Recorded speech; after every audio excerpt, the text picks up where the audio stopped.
تو لہٰذا ہم پیسے دیں گے، ان کی جو ضرورت ہوگی وہ پوری کر لیں گے۔ یہاں پر ایک بات،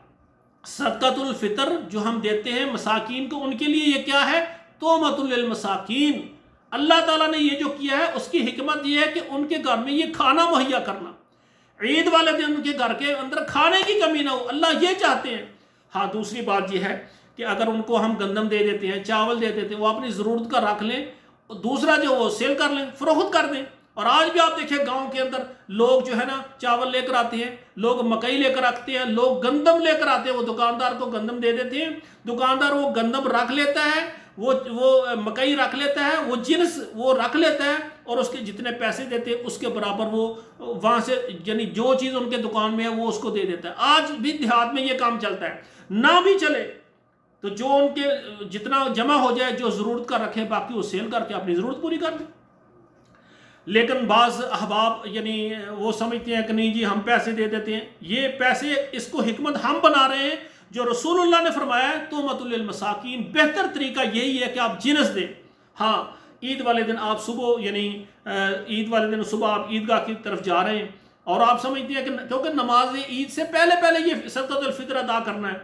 تو صاف ظاہر اس وقت اگر جنس کا انتظام نہیں ہے، آپ جلدی پیسے ادا کر دیں، چلو آپ کا فطرانہ ادا تو ہو جائے نا۔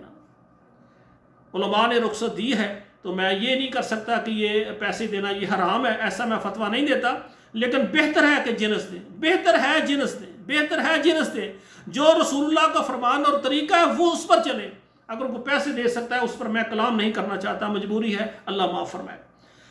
اور اس کے بعد ایک اہم مسئلہ میں آپ کو بیان کرتا ہوں کہ عید سے پہلے ابھی تو آخری 2 دن ہیں، یہ تو پہلے ہمیں سوچنا چاہیے کہ ہمارے دائیں بائیں ہمارے پڑوسی ہیں، ان کے بچوں کے لباس ہیں یا نہیں، ان کو لباس کس نے دینے ہیں؟ اگر ہمیں اللہ نے اتنا دیا ہے، ہم نے اپنے بچوں کے کپڑے شوز وغیرہ سب کچھ پورے کر دیے ہیں، تو ہمارے دائیں بائیں جو ہمارے ہمسائے ہیں ان کو بھی کپڑے لے کر دیں۔ عید والے دن ان کے بچے پریشان نہ ہو کہ سب نے نئے جوتے نئے کپڑے پہنے اور ہمارے پاس پرانے جوتے وہ بھی پھٹے ہوئے ہیں، پرانے کپڑے وہ بھی پھٹے ہوئے۔ عید والے دن وہ افسردہ اور پریشان ہو کر وہ غم کا اظہار ہمارے سامنے وہ کریں، اپنے چہرے مرجھائے لے کر وہ نماز عید کی طرف آئیں، تو میرے بھائیو یہ بہت بڑا نیکی کا کام ہے۔ آپ اپنے دائیں بائیں اپنے ہمسائیں کو دیکھیں، جن کے کپڑے نہیں ان کو مہیا دیں، جن کے جوتے نہیں ان کو دیں۔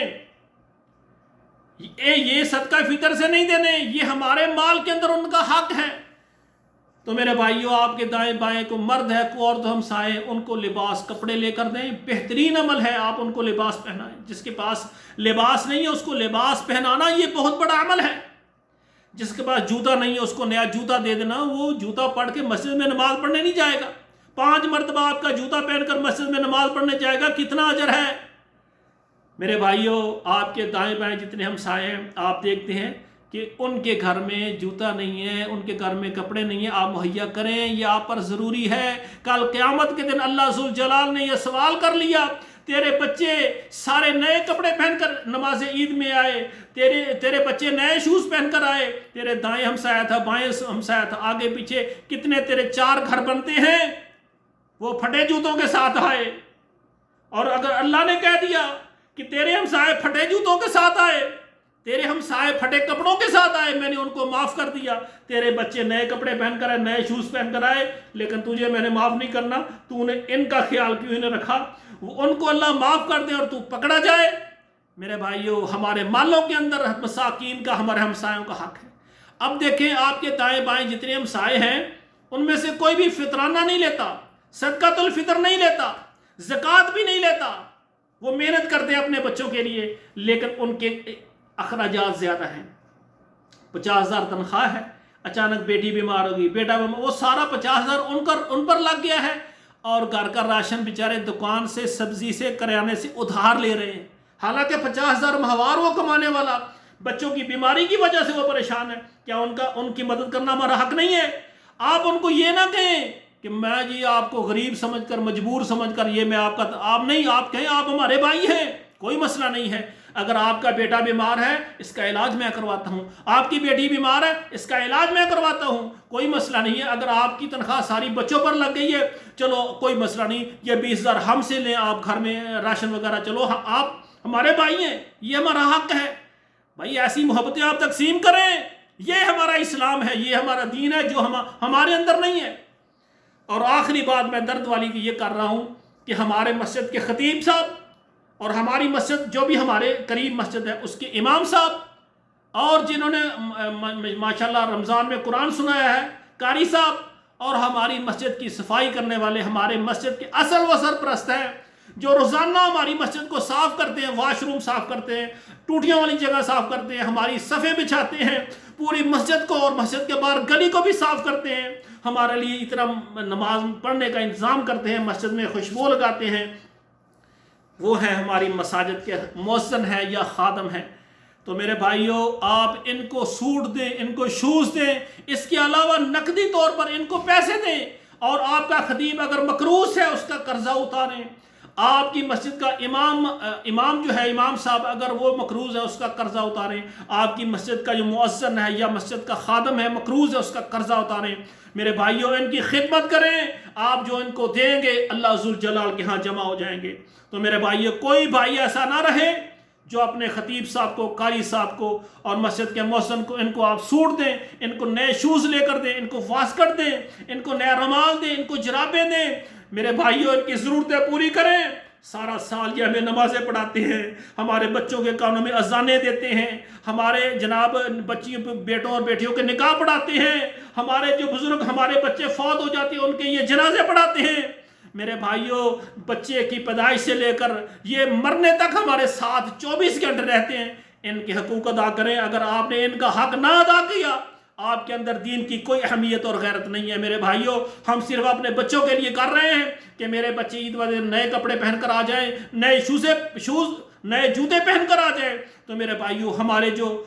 یہ خطیب حضرات ہیں، ہمارے علماء کرام ہیں، ان کا آپ کے اوپر حق ہے، یہ سارا سال آپ کی خدمت کرتے ہیں۔ خصوصاً آپ کی جو مقامی آپ کے قریب مسجد ہے اس کے خطیب صاحب ہو گئے اور اس کے امام صاحب ہو گئے اور وہاں کے قاری صاحب ہو گئے، اور جنہوں نے رمضان میں پورا آپ کو 30 پارے قرآن کے سنائے، اس کی خدمت کریں۔ اور میرے بھائیوں، جو سارا سال مسجد میں اذانیں دیتا ہے، مسجد کی صفائی کرتا ہے، اصل ہمارا سردار یہ ہے کہ جو ہماری مسجد دنیا میں بہترین جگہ مسجد ہے اس کو صاف ستھرا کر کے آپ کو کہتا ہے کہ آپ ادھر نماز پڑھیں، یہ جگہ صاف ہے، آپ کے لیے پنکھیں چلاتا ہے، آپ کے لیے وضو کا انتظام کرتا ہے، آپ کے لیے پانی کا انتظام کرتا ہے۔ خدا را یہ حقوق ادا کریں،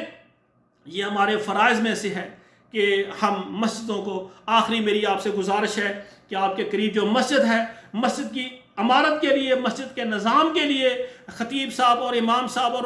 خادم کی تنخواہوں کے لیے آپ وافر مقدار میں اپنا مال پیش کریں تاکہ آپ کی مسجد کی جو ہے مالی معاملات مضبوط رہیں، مسجد کا کوئی بھی کام ہو۔ اسی طرح جو ہمارے مدارس ہیں، مدارس کی بھی خدمت کریں۔ یہ مدارس، یہاں سے قرآن اور حدیث کی تعلیم نکلتی ہے۔ اگر آج ہم نمازیں پڑھ رہے ہیں، روزے رکھ رہے ہیں، خرچ کر رہے ہیں، یہ ہمارے اندر یہ دین کے جذبات ہیں، ہمارے اندر دین کی کچھ یہ خوشبو آپ کو نظر آ رہی ہے، یہ مساجد اور یہ مدارس ہیں۔ یہاں سے علماء کرام نکلتے ہیں جو اللہ کے دین کو سیکھ کر پوری دنیا میں لوگوں کو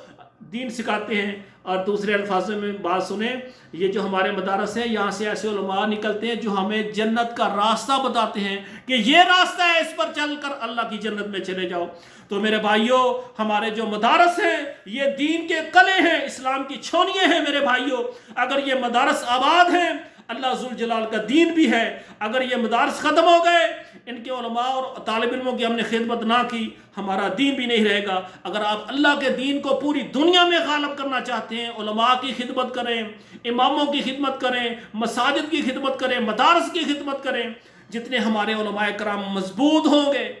آپ نے کبھی یہ نہیں سوچا کہ ہمارے پاس لینڈ کروزر ہے اور ہمارے قاری صاحب، مولوی صاحب، ہمارے خادم وہ تو سائیکل پر جاتے ہیں۔ آپ کا فرض بنتا ہے آپ نیا موٹر سائیکل ان کو لے کر دیں۔ آپ کے قاری صاحب ہیں مسجد کے، آپ کے خطیب صاحب ہیں، آپ پورا محلہ ہیں،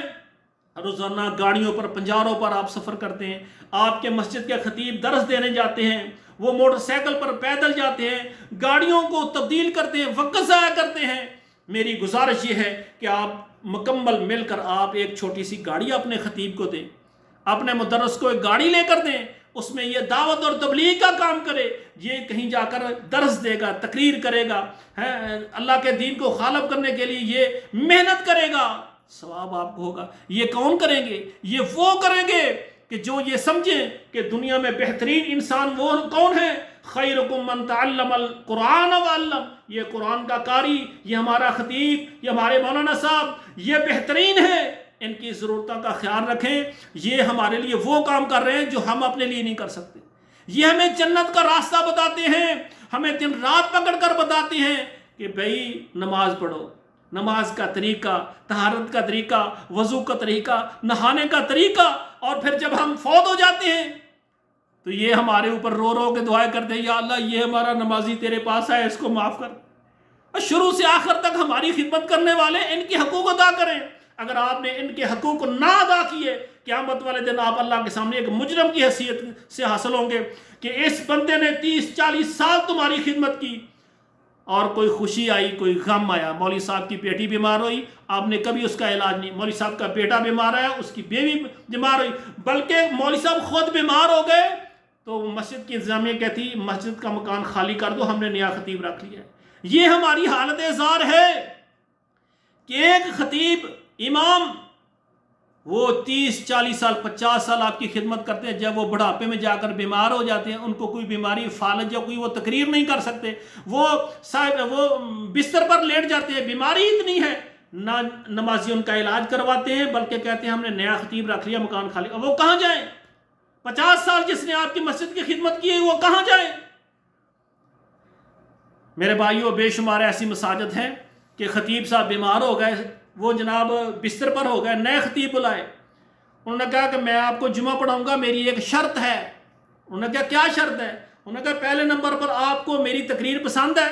میرا انداز پسند ہے؟ کہنے لگا بالکل، ہم آپ کو اپنا خطیب مانتے ہیں، آپ ہمیں جمعہ پڑھائیں۔ انہوں نے کہا اگر مجھے آپ اپنا خطیب مانتے ہیں تو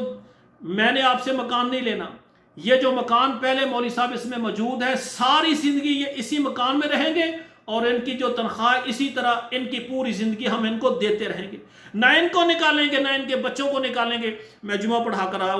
پڑھانے آؤں گا اور چلا جاؤں گا، اگر یہ بات منظور ہے میں آپ کا خطیب ہوں، انشاءاللہ میں جمعہ پڑھاؤں گا۔ ایسے خطیب بھی ہیں، اور ہمارے ایسے بھی خطیب ہیں، اللہ ان کو معاف فرمائے۔ کہیں پر پتہ چلتا ہے نا کہ جمعے کے لیے ضرورت ہے، وہ کہتے ہیں جی پہلے خطیب پر ہم مطمئن نہیں ہیں، تو وہ یہ نہیں کہے گا کہ جس بندے نے 10 سال آپ کو جمعہ پڑھایا، کون سی غلطی، آپ اپنی اصلاح تو کریں۔ 10 سال جس نے آپ کو نمازیں پڑھائی ہیں، آپ کو دین کا طریقہ سکھایا، آج اس کو کیا ہو گیا ہے؟ ہم کہتے ہیں ٹھیک ہے جی میرا جمعہ پسند ہے جی، اتنے پیسے مجھے دو، ہم اپنا راستہ سیدھا کرتے ہیں، اس کا خیال نہیں رکھتے۔ میرے بھائیوں، یہ کچھ بد اعتدالیاں ہم سے علماء کے اندر ہے، ہمیں بھی علماء کا احترام کرنا چاہیے۔ میرے بھائیوں، یہ ایک ایسی جماعت ہے علماء کرام کی، مدرسین کی اور ائمہ مساجد کی، جو ہمیں جنت کا راستہ دکھاتے ہیں، تو ان کی قدر کریں، ان کی خدمت کریں۔ تو میرے بھائیوں، عید سے پہلے ہر بھائی اپنے خطیب قاری صاحب کی اور مسجد کے مؤذن کی ضرور خدمت کرے، اور پھر جس نے رمضان میں پورا قرآن آپ کو سنایا ہے، اللہ ذوالجلال کہیں گے میرے بندے تو میرے پاس آیا ہے، تو اس کو پڑھتا جا، درجات کی بلندیوں پر چڑھتا جا، جہاں یہ سورہ والناس کی سین ہوگی اللہ کہتے ہیں وہاں تیرا مقام ہے۔ اتنے عظیم لوگ ہیں، خیرکم من تعلم القرآن وعلم، بہترین وہ ہے جو دین سکھانے والے اور دین کو سیکھنے والے، ان پر اپنا مال خرچ کر جائے، ان کے ساتھ ہمدردی اور محبت کر جائے۔ میری دعا ہے اللہ ذوالجلال سے، اللہ ذوالجلال ہمارے رمضان کے روزے اور قیام کرنا ہمارا قبول فرمائے، اور جنہوں نے زکوٰۃ ادا کی ہے، جنہوں نے اللہ کے راستے میں خرچ کیا، اللہ تعالیٰ قبول فرمائے، جنہوں نے افطاریاں ساریوں میں حصہ لیا، اللہ ان کا یہ عمل قبول فرمائے، اور ہمارے علماء کرام جنہوں نے پورا رمضان لیل و نہار درس دیے ہیں، اللہ ان کے دروس کو قبول فرمائے، اور ایسے ہمارے بھائی جو علماء سے محبت کرتے ہیں، انہوں نے پروگراموں کے لیے محنتیں کی، وقت لگایا، اپنا پیسہ خرچ کیا، اللہ سب کو اپنی رحمت اور رضا کے ساتھ معاف کر دے، اور سب کو جنت کا سرٹیفکیٹ عطا فرما دے، اللہ سب مسلمانوں پر جہنم کی آگ حرام فرما دے۔ اللہ ذوالجلال مجھے بھی دعوت اور تبلیغ کے کاموں میں خدمت دینے کی، کام کرنے کی اللہ توفیق عطا فرمائے، اور میں بھی آپ کے سامنے ایک طالب علم ہوں دین کا، میرے اندر بڑی کمزوری ہیں، اللہ مجھے میری اصلاح کر دے، اور جو جنت کا راستہ صحیح راستہ ہے، دعوت تبلیغ کا راستہ، اللہ مجھے اس پر چلا دے، اور اس راستے کے اندر جتنی مشکلات ہیں اللہ ذوالجلال اس کو دور ختم کر کے اللہ ذوالجلال ہمیں دین کو غالب کرنے کے لیے محنت کرنے کی توفیق عطا فرمائے۔ اقول قولی ھذا استغفر اللہ لی ولکم ولسائر المسلمین فاستغفروہ انہ ھو الغفور الرحیم۔